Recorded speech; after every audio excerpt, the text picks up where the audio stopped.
안녕하세요. 온달장군입니다. 보수 진영에서는 그렇게도 원하지 않았던 조기 대선 구도가 서서히 형성되고 있는 것 같습니다. 드디어 이재명이 당대표직을 그만두고 대통령 선거에 본격적으로 뛰어들었고, 보수 진영에서도 김문수, 안철수, 홍준표 후보가 차례로 출사표를 던졌습니다.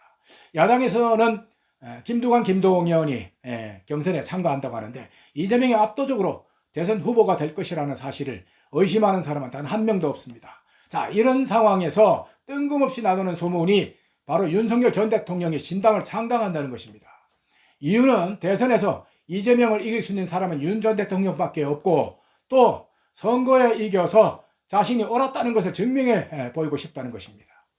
우리가 바라는 대로 이렇게만 되면 얼마나 좋겠습니까마는, 하지만 현실은 우리 생각과는 너무도 다르다는 것을 알아야 합니다.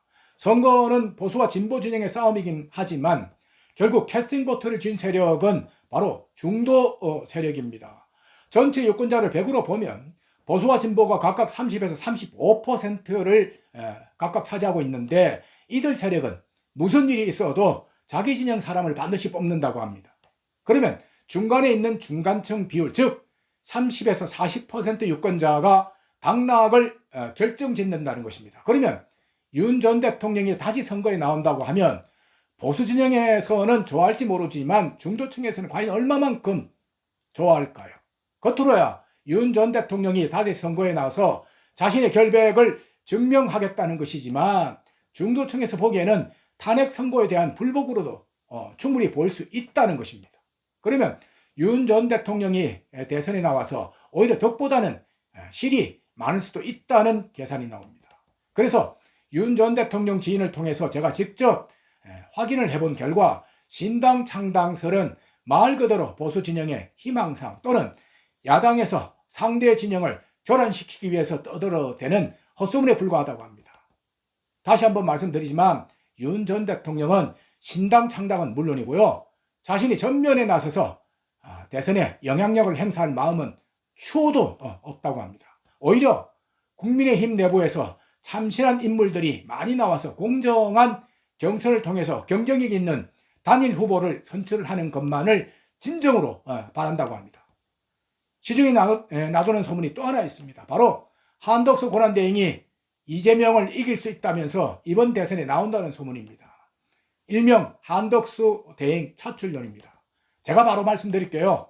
이 소문이야말로 밑도 끝도 없는 헛소문입니다. 제가 여러 네트워크를 통해서 확인해본 결과 한 대행은 이번 선거에 나올 생각이 단 1%도 없다고 합니다. 국민들이 진정으로 원하는 대통령이 선출되고 나면 자신은 아무런 미련도 없이 공직에서 물러나는, 그야말로 한덕수 대행다운 생각을 하고 있다는 것입니다. 한 대행은 윤 전 대통령에게는 충신 중에 충신이었고요, 정도만을 걸었던 공직자 중에 공직자였습니다. 이런 분이 윤 전 대통령을 보필하면서 정말 고생 많이 하셨는데, 대선이 끝나면 이제 우리가 조용히 보내드려야 합니다. 윤 전 대통령이든 한대행이든 간에 자신의 역할을 다 하신 분들이기 때문에 조금이라도 우리가 고마운 마음이 있다면 어느 누구든 이 두 분을 이용하려는 생각을 해서는 안 됩니다. 제가 보기에 윤 전 대통령이 신당을 창당하느니, 한덕수 대행이 선거에 나온다느니 하는 소문들은 그야말로 이재명이 원하는 구도라고 생각합니다. 여당 내부에서 친윤이니 반윤이니 갈리고, 또 한덕수 판이 아니니 하면서 세력이 분열되면 이재명과의 싸움은 말 그대로 필패입니다. 필패. 하늘이 무너져도 솟아날 구멍이 있다는 말처럼, 비록 윤 전 대통령이 파면을 당했지만 아직도 보수 진영의 반전의 기회는 남아있다고 생각합니다. 그 기회가 바로 오는 6월 3일 치러지는 조기 대선인데, 그 대선에서 승리하면 위기를 기회로 바꿀 수가 있습니다. 최근 일부 여론조사에 따르면 무당층, 즉 지지하는 당이 없는 사람들과 부동층, 아직까지 지지하는 후보자가 없는 사람들이 아주 의미 있는 응답을 했습니다.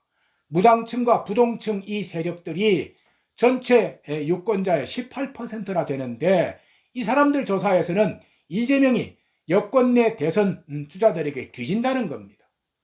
여권 내 일부 대권 주자들의 경우에 이재명과의 양자 대결에서 무려 10% 정도 높게 지지를 받았다고 합니다.